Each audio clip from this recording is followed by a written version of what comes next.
Всем привет! Это канал Шелла Аш. Давайте посмотрим рисунки за апрель и май и подведем весенние итоги в рисовании. Начнем сразу с майского марафона русалок «Мир Мэй», глядя на который можно понять, почему я так много ходила на пленэры в мае. Была необходима смена стиля рисования. Первая тема – автопортрет. Тут можно было придумать много всего интересного, но я просто нарисовала русалку в фонтане на Средиземноморской улочке. Очень хотелось тепла после зимы. От автопортрета здесь только поза и симпатия к котикам.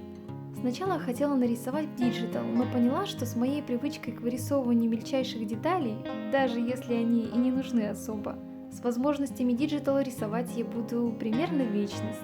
Да и акварель как-то роднее и приятнее для меня как материал. Очень люблю котиков, поэтому нарисовался такой котенок-ершонок. Вообще хотелось нарисовать серию полноценных иллюстраций, и конечно же с этим невозможно успеть за ежедневными темами, поэтому просто выбирала те, на которые у меня появлялись более конкретные идеи. Этого ершонка можно поймать на бантик, охотится он на мышек-рачушек и играет с клубком водорослей. Хотелось передать его игривый характер, а потому он кусает свой ершистый хвост. Не хотелось оставлять котика в одиночестве, поэтому в пару к нему появился дружок Сомик, который живет в ракушке, находит сокровища пиратов на косточках и гоняет котят-ершат.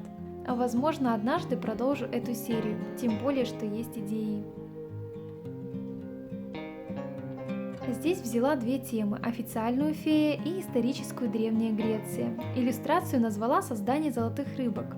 Волшебница-служительница храма, которая виднеется на заднем плане, кормит обычных рыбок амброзией, чтобы те превратились в золотых, а потом, если они успеют исполнить 3 желания, то станут русалками, а если нет – морской галькой. В каждой картинке есть своя мини-сказка, насколько известная соцсеть позволяет уместить текстом. Здесь озвучивать полностью не буду, просто краткие заметки, так как получится слишком долгое видео.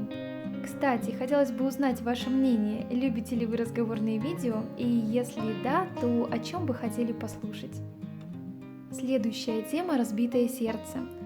Взяла самый банальный романтический сюжет. Из-за ночного освещения эта иллюстрация получилась не с первого раза. Я далеко не любитель рисовать одно и то же, но хотелось справиться с этим сюжетом. На этом моменте я начала задумываться об упрощении иллюстраций. Для такого темпа это оказалось очень сложно. Поэтому дальше попробовала максимально просто нарисовать рисунок на тему богиня и Древний Китай. Убрала весь фон и оставила минимальную детализацию. Да и вообще отдыхала под корейский сериал. Следующая тема – средневековая Франция. Средневековье для меня прямая ассоциация с Green Sleeves, хотя это и английская баллада. Поэтому я нарисовала здесь начало этой мелодии в нотах. Из официальных тем отнесла ее к теме злодей. Пусть эта сирена милое и не злое создание, но посмотрите, сколько шлемов у ее ног, так что для рыцарей она явно недобрая фея. Следующая тема – эмоции. Назвала иллюстрацию «Козырная дама». Русалка очень обрадовалась своему изображению, которое нашла в рукаве пиратской куртки. Тут я сильно устала от акварели. Это постоянный контроль, невозможность допустить ошибку. Поэтому случилась графика, что в общем-то нетипично для меня. А в тоне немного запуталась, но и результат и процесс мне очень понравились. Получился настоящий отдых. Тема зодиак. Я выбрала свой знак Близнецы, а еще тему итальянский ренессанс. Судя по всему, это зеркало затонувшего корабля, но до конца не ясно, русалка видит свою фантазию или другой мир, может быть призрак девушки с корабля, или же саму себя в прошлом. В этот раз у меня хватило сил и на фон, но рисовала я очень долго. Дальше была тема красавчик и одновременно эпоха Эда. Нарисовала самурая с акулим хвостом, мечами и с флагом клана морской звезды. А еще у него татуировки с волнами с отсылкой к Хокусаю. Почему-то этот рисунок закрылся по хэштегам. Сразу скажу, моя активность в известной соцсети минимальна, и разные спамы и прочее абсолютно исключены. В общем, было не очень весело участвовать в челлендже и не проходить по хэштегу. По этому поводу взяла отдых от соцсетей и сделала это очень вовремя. Потому что на этом моменте я поняла, что на самом деле очень устала и близка к выгоранию. И стоит остановиться, пока все это еще приносит удовольствие.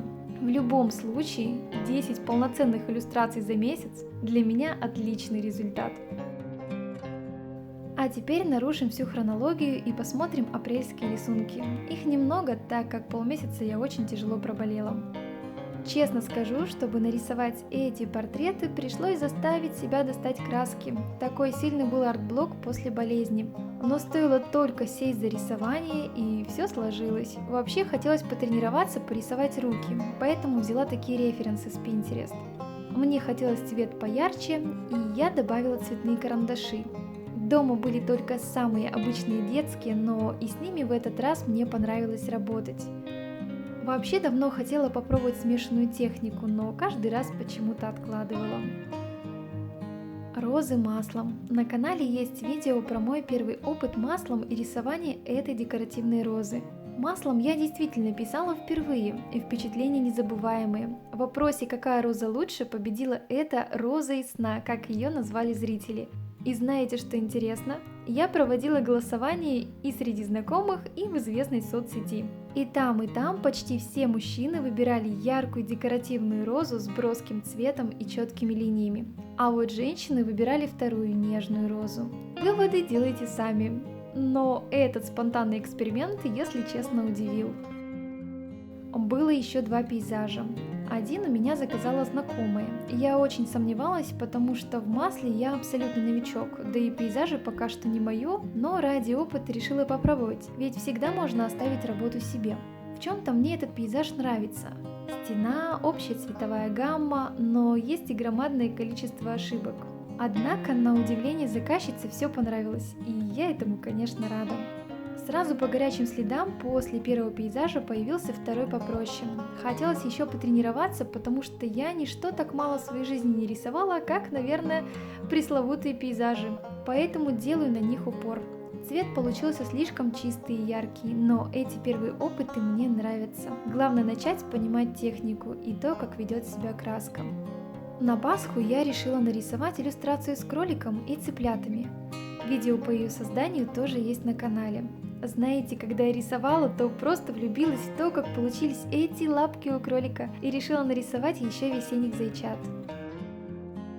Просто милая иллюстрация кролика с ландышами, но на самом деле перед этим зайкой должна была появиться вот эта парочка. Наметки сделала, но этого зайку покрасила первым, и к парочке интерес пропал. Уже сильно позже все же залила их цветом, потому что лист с контурами лежал и давил на совесть.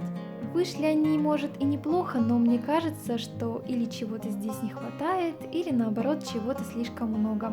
Хотя это может быть именно мое восприятие. Фея. Эта идея давно крутилась в голове в разных вариантах, начиная от другого цветка и заканчивая размерами, положением и внешним видом феи. Небольшими рисунками подчеркнула незримую заботу. Очень люблю эту иллюстрацию. Она про нежную прорастающую весну, про начало и надежду. На этом все, если не считать пленерных набросков. А у меня было целых 3 пленера. А еще 5 скетчей природы дома. Оставлю на все ссылки в описании. Вот прямо сейчас поняла, как все-таки много я нарисовала за эти 2 месяца.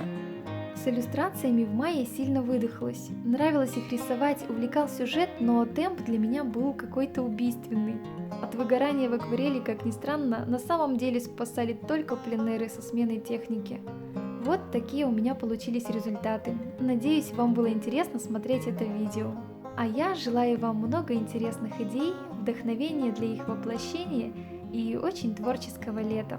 До встречи в новых видео и пока!